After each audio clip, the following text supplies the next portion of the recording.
Hello everyone, आज की इस वीडियो में हम लोग 10वीं कक्षा की संस्कृत का मॉडल पेपर का सॉल्यूशन करने जा रहे हैं, जो कि आपके मैट्रिक बोर्ड परीक्षा के लिए काफ़ी इम्पोर्टेंट है। यदि आप भी 10वीं कक्षा के स्टूडेंट हैं और आप भी सर मैट्रिक का एग्ज़ाम देने जा रहे हैं, तो इस वीडियो को शुरू से लेकर अंत तक ज़रूर देखिएगा।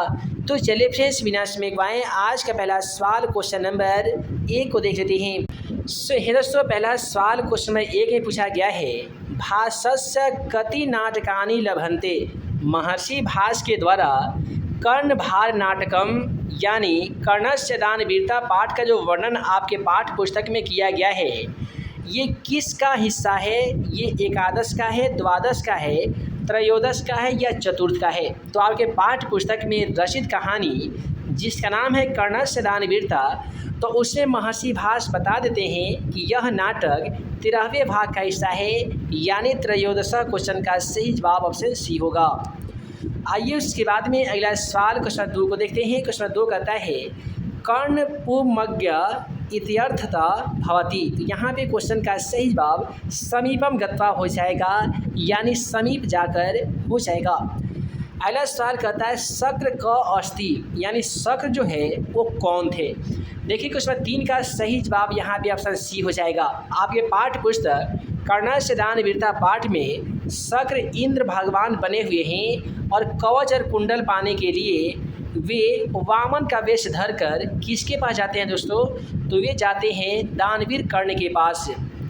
उसके बाद में अगला सवाल क्वेश्चन नंबर 4 को देख लेते हैं। क्वेश्चन 4 कहता है, सहाय तारांशी सामग्री च के प्रसन्नयन्ति। यहाँ पे देखिए क्वेश्चन 4 का बिल्कुल सही जवाब हमारा ऑप्शन डी हो जाएगा, देश यानी देश। उसके बाद में अगला सवाल यहाँ पे क्वेश्चन 5 को देख लेते हैं। क्वेश्चन 5 कहता है, कुलम इति पदस्य अर्थ भवति। कुलम इति पदस्य का जो अर्थ होता है वो क्या होता है? तो कुलम इति पदस्य का मतलब ही होता है तटम। क्वेश्चन का सही जवाब यहाँ पे ऑप्शन ए हो जाएगा। उसके बाद में 6 नंबर क्वेश्चन को देखिए कि प्रभृतयः इत्यर्थतः कः। तो यहाँ पे क्वेश्चन 6 का भी सही जवाब ऑप्शन डी हो जाएगा, प्रभृत्य इत्यर्थ क उन्नतिम, यानी उन्नति। उसके बाद में अगला सवाल काफ़ी ही ज़्यादा सिंपल है और ये आपके संस्कृत का दूसरा पाठ जिसका नाम है पाटलिपुत्र वैभवम, इसी पाठ से क्वेश्चन को लिया गया है। क्वेश्चन में पूछा गया है कि गुप्त वंशम शासन काले क महोत्सव अतीव प्रचलितः। यानी गुप्त वंश के शासन काल में कैसा जो महोत्सव है वो अतीव प्रचलित है, यानी सबसे ज़्यादा प्रचलित था। तो देखिए गुप्त वंश के शासन काल में कौमुदी महोत्सव हमेशा शरद ऋतु में मनाया जाता था। आज के समय में वर्तमान काल में जिस प्रकार से भारतवर्ष में दुर्गा पूजा को काफ़ी ही धूमधाम से मनाया जाता है, उसी प्रकार से गुप्त वंश के शासन काल में कौमुदी महोत्सव पटना में बड़े ही धूमधाम से मनाया जाता था। इसी सवाल को मैट्रिक एग्जाम पेपर में इस प्रकार से ही पूछा जाता है कि कौमुदी महोत्सव पाटलिपुत्र यानी पटना में किस वंश के शासनकाल में मनाया जाता था? तो गुप्त वंश के शासनकाल हो जाएगा। फिर पूछा जाएगा कौमुदी महोत्सव किस ऋतु में मनाया जाता था? तो याद रखिएगा शरद ऋतु में मनाया जाता था।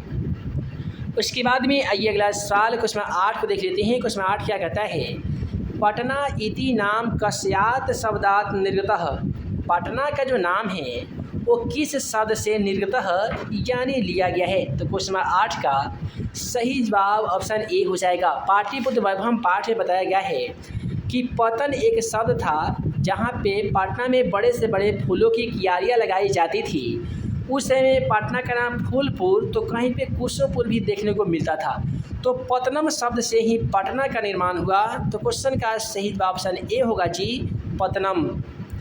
उसके बाद में अगला सवाल कितना ही सिंपल है, देख लीजिए। अलस कथाय पाठस्य लेखक अस्ति। अलस कथा पाठ के लेखक किसे माना जाता है या कौन है? देखिए अलस कथा पाठ काफ़ी ही हास्य रोचक एक कहानी है जिसके लेखक महर्षि विद्यापति जी हैं। आप सभी को बता दें मैट्रिक एग्जाम पेपर के साथ साथ ITI के भी एग्ज़ाम में पेपर में पूछा गया था कि एक मैथिली कवि का नाम बताइए, या इनमें से कौन सा मैथिली कवि है। तो दोस्तों विद्यापति जो है ये अलस कथा पाठ के लेखक भी हैं और ये एक मैथिली कवि भी हैं, यानी मैथिली भाषा में भी ये अभी अपना कविताएं लिखा करते हैं। उसके बाद में कहता है कि श्याम वर्णा का आशित। देखिए श्याम वर्णा जो है वो कौन था। तो यहाँ पे क्वेश्चन 10 का सही जवाब ऑप्शन बी हो जाएगा। विषयांका का ही नाम है श्याम वर्णा। क्वेश्चन का सही जवाब ऑप्शन बी होगा जी, विषयांका। उसके बाद में अगला सवाल उसने 11 क्या कहता है कि अर्थवेद में कति ऋषिका मंद दृष्टा अभवत, यानी अर्थवेद में कितने ऋषिकाओं का वर्णन दिया गया है या किया गया है। यदि आप संस्कृत साहित्य लेखा पाठ का अध्ययन करेंगे तो आप सभी को मालूम होगा कि उसने बताया गया है कि अर्थवेद में 5 ऋषिकाओं का आसन बताया गया है। यमी, अपाला, उर्वशी, वगम्भृणी, इंद्राणी, ये 5 ऋषिकाएँ हैं जिनका वर्णन हमें अर्थवेद में भी मिलता है। तो क्वेश्चन का सही ऑप्शन डी होगा, पंच यानी 5।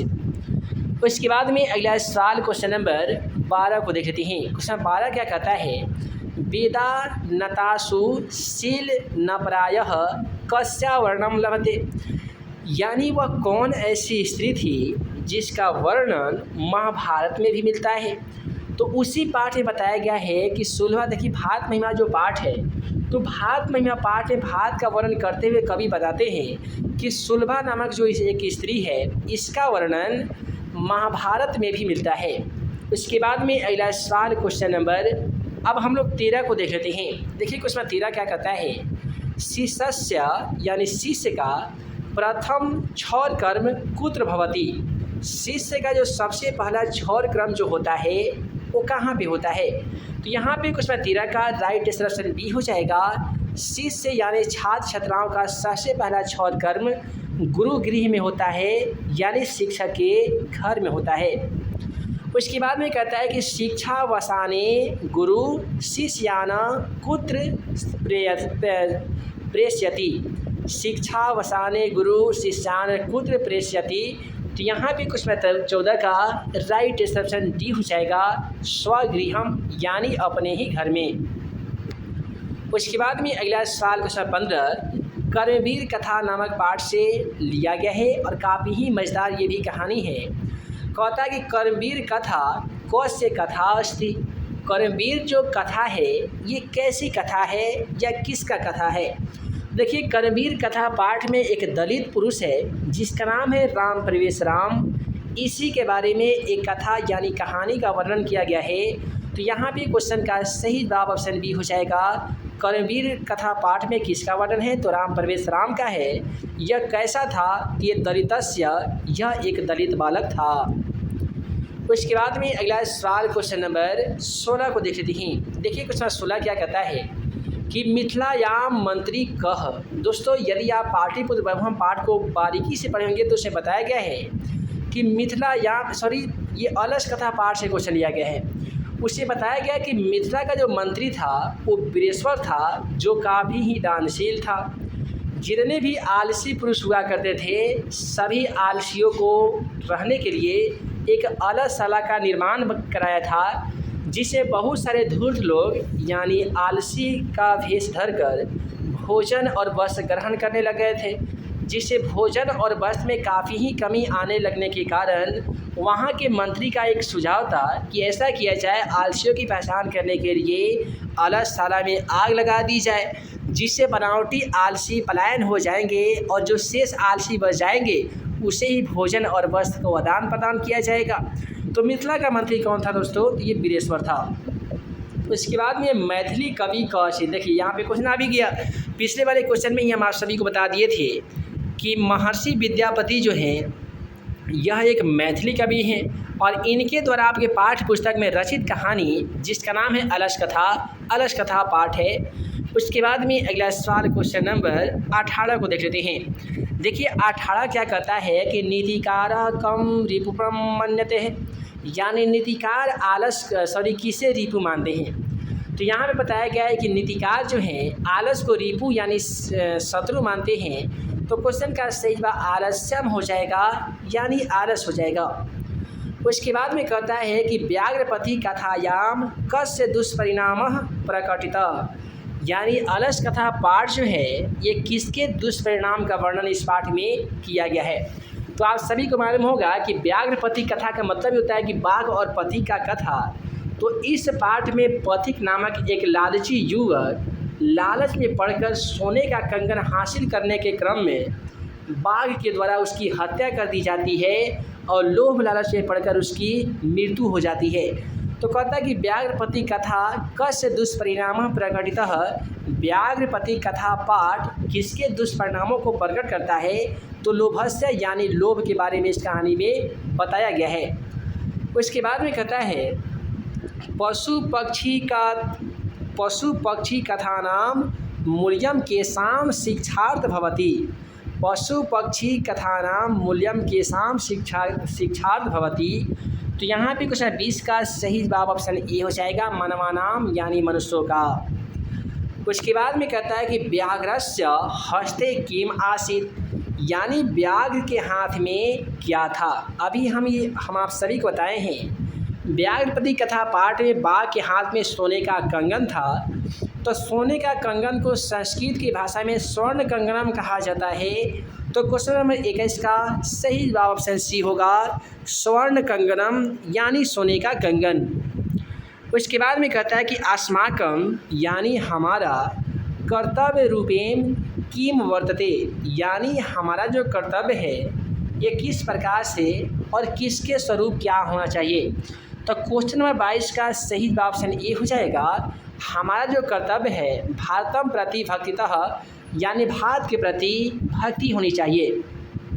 उसके बाद में कहता है कति पुराणानि सन्ति, यानी पुराणों की संख्या कितनी है। तो दोस्तों याद रखिएगा कति पुराणी सन्ति, तो क्वेश्चन का सही जवाब हो जाएगा 18 पुराणी सन्ति, यानी पुराणों की संख्या दोस्तों 18 है।